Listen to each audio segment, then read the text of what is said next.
Dia tuh cuma nangis, nangis, dan nangis. Terus dia tuh cuma bilang, aku takut, aku takut, aku takut. Halo guys, assalamualaikum warahmatullahi wabarakatuh. Balik lagi bareng gue Maya Marissa di channel YouTube gue Dunia Maya Dalam Misteri. Kali ini gue mau ngebahas cerita tentang pesugihan. Yang entah ini pesugihan itu bapaknya atau mungkin ada yang benci sama dia, atau ini sejenis santet dan teluh dan sebagainya. Dan mau tahu cerita selengkapnya seperti apa? Yuk simak dan tonton terus ceritanya.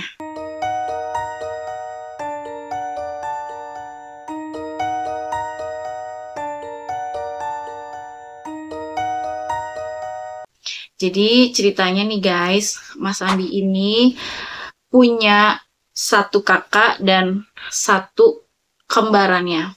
Mas Andi menempati rumah di daerah Yogyakarta, tepatnya di daerah Sleman. Rumahnya itu rumah-rumah Jawa modern pada umumnya. Si Mas Andi ini ngerasa rumahnya itu nyaman, dan rumahnya ini dibeli dari temennya ayahnya si Mas Andi guys. Ayahnya Mas Andi ini awal mula menempati rumah itu, dia tuh menemukan sesuatu, tetapi dia itu nggak bilang sama Mas Andi, sama kakaknya Mas Andi, ataupun sama kembarannya si Mas Andi. Jadi cuma di skip oleh ayahnya Mas Andi sama ibunya Mas Andi. Nah ceritanya, kakak dari Mas Andi ini mendadak sakit, mendadak muntah darah. Dan gak lama setelah itu, kakak dari Mas Andi ini itu kesurupan. Terus dia bilang, keluarga kamu gak akan mungkin bisa selamat, dan keluarga kamu akan meninggal semuanya tanpa sisa. Begitu kata kakaknya si Andi ini. Lambat laun, badan dari kakaknya Mas Andi ini itu mulai kurus guys. Tapi anehnya ya guys, kalau misalnya dibawa berobat jauh nih, itu kakaknya Mas Andi ini terlihat sangat sehat. Bahkan kayak orang gak sakit sama sekali. Tapi kalau setiap kali balik ke rumahnya itu, dia tuh ya kayak langsung yang ambruk. Terus dia tuh langsung kayak yang sakitnya tuh parah banget. Sampai tuh nggak bisa bangun. Dan anehnya tuh selalu di situ gitu loh guys. Nah, pada pagi harinya, katanya Mas Andi ini rambut dari kakaknya tuh perlahan mulai rontok. Jadi disisir, tiba-tiba rontoknya tuh udah banyak. Rambut kakaknya kan pirang ya guys, diwarnain lah katanya rambutnya. Dan itu bener-bener kakaknya tuh selama 7 hari itu rambutnya bener-bener botak pelontos alias abis. Dan tepat di hari ke-7 itu kakaknya tuh meninggal dengan cara yang nggak wajar guys. Meninggal dengan cara yang sangat amat mengenaskan.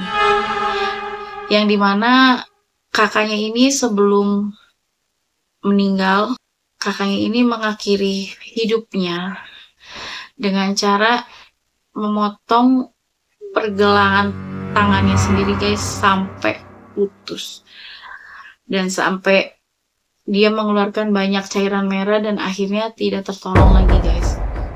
Dan ini yang membuat si ayahnya dari Mas Andi ini kayak terpukul banget. Dan Mas Andi ini sempat nggak percaya karena kakaknya ini tipe-tipe orang yang emang orangnya tuh nggak seleboran gitu. Orangnya tuh terlalu hati-hati banget gitu. Sampai pada di akhir hayat hidupnya itu dia bisa memotong tangannya sendiri tuh. Mas Andi tuh kayak masih kurang percaya, apa ini benar kakak gue atau mungkin emang ada sosok makhluk gaib di dalam tubuhnya dia yang menjalankan atau menguasai tubuhnya untuk memotong tangannya tersebut guys. Dan gak butuh waktu lama nih guys, kata si Mas Andi itu sekarang bergantian menerpa ayah dari Mas Andi, dimana ayah dari Mas Andi ini mendadak sakit.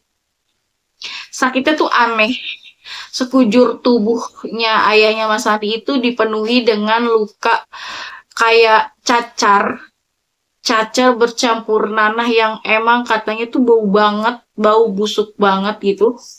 Dan ayahnya ini selalu bilang, saya minta maaf, saya minta maaf, saya minta maaf gitu. Dan Mas Andi tuh kayak bingung gitu loh. ayahnya ini kenapa selalu minta maaf gitu. Dan ibunya ini tidak mau bercerita gitu loh. Dari awal tuh ibunya ini sama ayahnya Mas Andi ini menemukan apa tuh dia tuh nggak mau cerita gitu. Sampai pada akhirnya tuh hal yang memang terjadi di kakaknya Mas Andi yang sudah meninggal ini terjadi di ayahnya Mas Andi. Yaitu rambutnya itu lama-lama makinan habis dan akhirnya bener-bener botak pelontos gak ada rambutnya guys. Dan bapak atau ayah dari si Mas Andi ini juga meninggal dalam keadaan yang memang sangat-sangat mengenaskan guys. Dimana dia juga kayak mengakhiri hidupnya dia itu dengan cara yang benar-benar tidak lazim dan benar-benar tidak masuk di akal logika. Tiba-tiba si ayahnya dari Mas Andi ini kan yang tadinya kan udah sakit parah nih, nggak bisa bangun, nggak bisa jalan. Tiba-tiba dia bangun, dia jalan, terus dia ke dapur katanya. Terus dia itu meminum air mendidih yang ada di panci tuh benar-benar diminum, terus terakhir tuh diguyurin ke sekujur badannya dan benar-benar di situ tuh kayak melepuh banget. Kulit dari ayahnya tuh benar-benar kata Mas Andi tuh benar-benar ngeletek gitu. Dan ayahnya ini kan kayak punya luka melenting-melenting gitu kan guys, kayak cacar gitu. Itu tuh bener-bener yang katanya tuh ngeletek bener-bener ngeletek terus mengeluarkan bau yang tidak sedap gitu. Dan akhirnya bapaknya atau ayah dari Mas Andi itu meninggal dengan seketika. Dan pada saat itu setelah ayahnya dimakamkan, baru ibunya ngomong kalau sebelum nempatin rumah itu, ibunya Mas Andi sama almarhum ayahnya Mas Andi ini menemukan satu kotak. Kotak itu jenisnya kayak kayu jati. Dan di dalamnya itu ada rambut. Yang dimana masing-masing dari rambut itu tuh dibeda-bedain di dalam kain kafan. Jadi kain kafan itu dipotong kecil-kecil. Nah, di dalam kain kafan itu ada rambut-rambut yang memang beda-beda gitu. Jadi kayak pertama di satu itu ada di dalam kain kafannya ada rambut pirang. Yang katanya Mas Andi ini bilang rambut itu mirip almarhum kakaknya Mas Andi. Nah, yang kedua ini jejeran kedua dari rambut yang pirang ini itu mirip banget rambutnya bapak karena rambutnya itu ikal-ikal terus agak ada uban-ubannya. Dan itu tuh bener-bener rambut kayak rambut almarhum bapaknya Mas Andi. Dan yang ketiga ini guys, ibunya Mas Andi ini bilang katanya rambut ini mirip rambut kembarannya Mas Andi. Dan yang keempat mirip rambut ibu. Dan yang kelima mirip rambut Mas Andi. Dan ibu baru bercerita kepada Mas Andi itu pada saat ayah Mas Andi itu meninggal dunia. Gimana nggak shock ya Mas Andi ngedengernya. Sampai pada akhirnya Mas Andi tuh gak berani ngomong gitu sama kembarannya karena ibu bilang dari rambut ketiga itu mirip banget sama rambut kembarannya Mas Andi. Dan dimana kembarannya Mas Andi ini katanya mau kuliah di luar dari kota tempat Mas Andi dan keluarganya itu tinggal. Sampai pada akhirnya kembaran dari Mas Andi ini itu kuliah dan dia ngekos di suatu daerah. Terus dia tuh sering telepon, sering video call, selalu menanyakan kabar atau memberi kabar yang dimana nih membuat Mas Andi kayak lebih tenang. Oh ternyata dia baik-baik aja. Dan ada suatu hari dimana dia ini susah untuk ditelepon.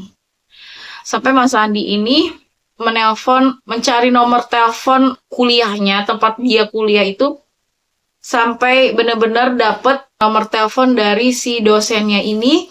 Dan katanya si kembarannya Mas Andi ini sudah hampir 1 minggu tidak masuk kuliah alias tidak datang ke kuliah dan bolos lah ibarat katanya gitu. Nah sore itu menjelang maghrib tiba-tiba masuklah video call.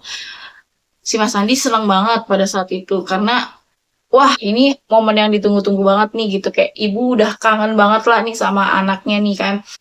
Akhirnya pas dia dapat video call dari kembarannya ini, pas diangkat Mas Andi tuh shock banget. Mas Andi tuh kaget banget karena Mas Andi ngeliat muka dari saudara kembarnya ini tuh beda.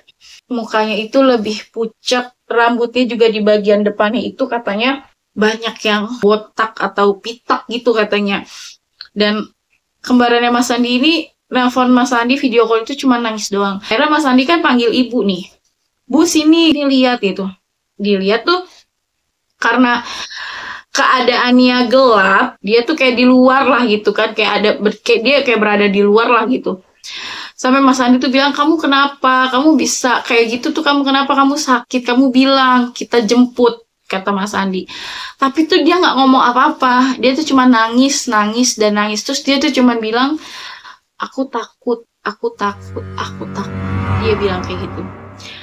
Sampai kayak Mas Andi bingung nih. Pas video call itu dia bingung, ini sebenarnya saudara kembaran gue lagi di mana sih? Kok suaranya bising ya gitu? Kok suaranya kayak suara klakson kereta ya gitu kan, apa dia lagi di stasiun gitu, apa dia mau pulang gitu. Terus dia bilang, lu di mana deh, mending gue jemput aja. Lu di stasiun kereta kan, lu di stasiun kereta mana? Udah lu tunggu situ, nanti gue jemput sama ibu, dia bilang. Tapi tuh dia cuma nangis, nangis, nangis. Terus dia tuh kayak sambil video call Mas Andi ya, dia tuh kayak ngambil rambutnya gini, terus dia tuh kayak ngasih tahu Mas Andi, terus rambutnya tuh banyak yang rontok. Jadi bener-bener nggak pakai tenaga, nggak pakai effort yang tinggi gitu buat dia ngambil rambutnya, dia cuman kayak gini, terus rambutnya langsung rontok gitu. Kayak Mas Andi tuh kayak khawatir gitu, khawatir dengan cerita yang pernah ibu kasih tahu ke Mas Andi gitu.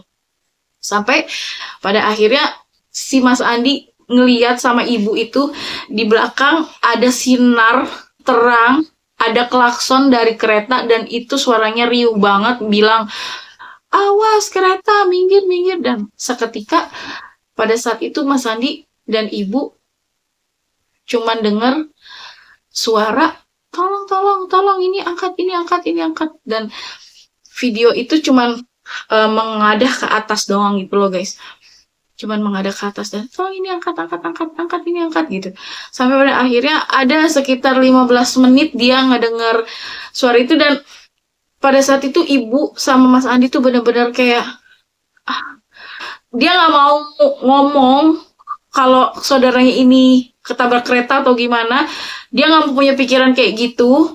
Dia cuma punya pikiran mungkin ini handphonenya jatuh atau gimana gitu. Tapi 15 menit kemudian ada yang ambil itu handphone terus ngejelasin kalau menemukan handphone ini dan orang yang mempunyai handphone ini itu sudah tidak berbentuk lagi karena tertabrak kereta, dan dia itu berjalan di tengah-tengah perlintasan kereta api guys. Jadi Mas Andi tuh shock banget, dan akhirnya beritahu lokasinya di mana, dan ibu sama Mas Andi datang ke sana. Dan ya benar, ya namanya ditabrak kereta udah nggak berbentuk manusia atau nggak berbentuk organ-organ lagi, yang pasti berbentuk cuman kayak potongan-potongan yang udah jadi kayak bubur mungkin atau gimana gitu. Dan di situ Mas Andi bener-bener shock, stres. Dan setelah kejadian itu seminggu kemudian Mas Andi ini pulang ke rumah, itu ibunya bilang rambut ibunya rontok. Dan pada hari itu juga Mas Andi langsung bergegas, berkemas untuk tidak tinggal di rumah itu, melainkan untuk pindah dari tempat itu, dari rumah itu, dan pindah dari Yogyakarta, tepatnya dari Sleman ke Jakarta. Alhamdulillah, ibu dari Mas Andi ini sehat-sehat aja, dan Mas Andi juga sehat-sehat aja. Cuma kadang ibunya suka, dalam mimpi ibunya itu katanya tuh kayak masih suka ketemu sama kakaknya Mas Andi, ayahnya, dan kembarannya Mas Andi. Dan Mas Andi bilang barang apapun itu yang ada di rumah itu nggak diambil sama Mas Andi. Mas Andi cuma bawa beberapa potong baju, dan ibunya pun cuma bawa beberapa potong baju, dan selebihnya kayak TV dan lain sebagainya itu ditinggal di rumah itu. Dan Mas Andi tidak mau menginjakan kakinya lagi di rumah itu, dan cukup di rumah itu tuh buat kenangan terindah bahkan terburuk buat Mas Andi dan ibunya.